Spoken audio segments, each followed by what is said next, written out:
What's good, everybody? Welcome to Whole Views. Thank you for clicking that thumbnail. My name is Corey. Today we're going to be talking about Love Hurts.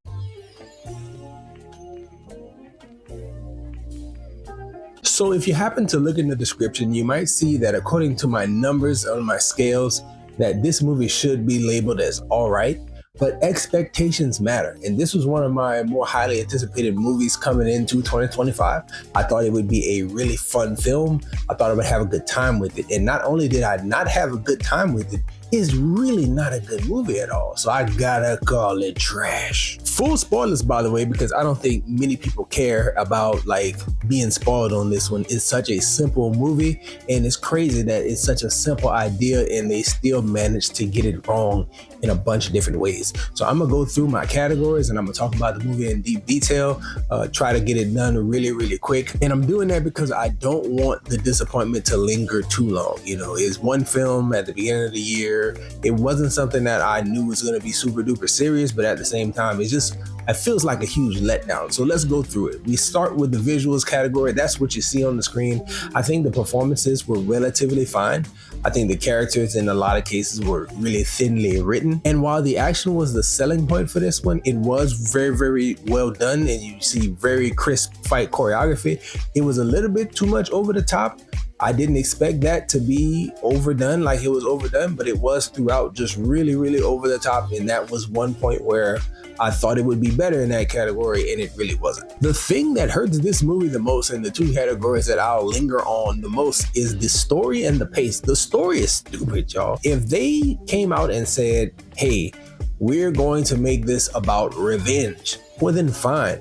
But they kept repeating a line like hiding ain't living. It's like, you didn't really set this up really well to make the character have a life that was worth valuing and make her want to come back and fight to get this life back. We don't know anything about her life before the film starts. And that kind of leads to the pace, because the pace is too fast. We don't get any real character development, any backstory on these people. We're just instantly introduced. When I saw the movie, I thought that I had missed something, because it just kind of starts and our main character is narrating, and it feels like he's mid-sentence. And this happens often in the film, where you just get introduced to something like, here's a person and things happen, but we don't know why we should care. And I think that's where the film drops the ball, and that goes together with the story and the pace. You gave me a story that feels as though it would matter more if we knew more about the characters. For example, the leading lady, she just comes across as a person who's very fervently fighting for her old life back, but we don't know what kind of life it was. It doesn't come across as if it was a life that was worth having, because we don't know anything about it. And some things just don't make sense, because she constantly says hiding ain't living, but when we look at our main character, he ain't hiding. He's very visible. He has real estate posters all over the place that she vandalizes in the very opening of the film. And it's like, who's hiding? You hiding? You're the only one hiding, because he's not. He's living his life to the fullest, and he could have whatever kind of life he wants. So the idea that she's sick of hiding and he shouldn't be hiding, it didn't come across well at all. I think they would have done much better if they made this story focus on revenge. Having a movie that's really short like this, and at the same time not being a good film, that leads to horrible rewatchability scores. I wouldn't put this on again, even though the action is pretty cool.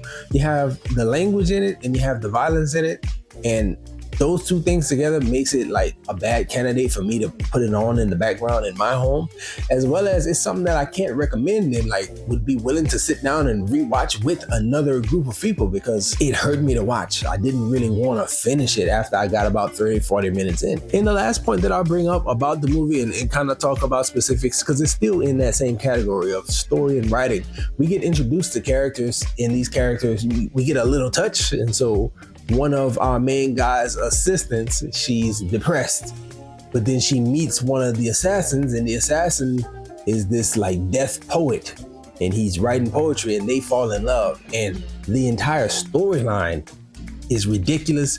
Our assassin is the guy who was I think he was in Luke Cage season 2. He's one of the villains from that season, and he's from a different film. He's you took him from something that is relatively serious and something that has a different tone, and then you popped him and this storyline into this film.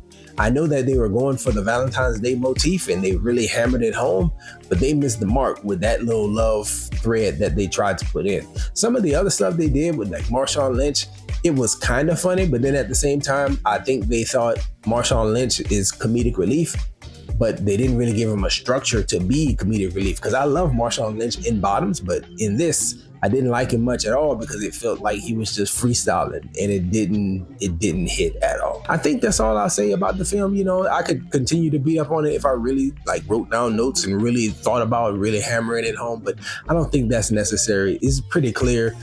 You know, you look at the box office, it didn't make a bunch of money. You look at word of mouth, this movie came out, no one spoke about it, and so it's just disappointing to me that I was looking forward to it, and then when I finally got a chance to go sit down and see it, it was like, I want to leave because I don't like it. But those are my thoughts. Let me know your thoughts in the comment section if you choose to do so, and that's all we got for this one, y'all. Enjoy yourself, guard your heart, and go watch something good.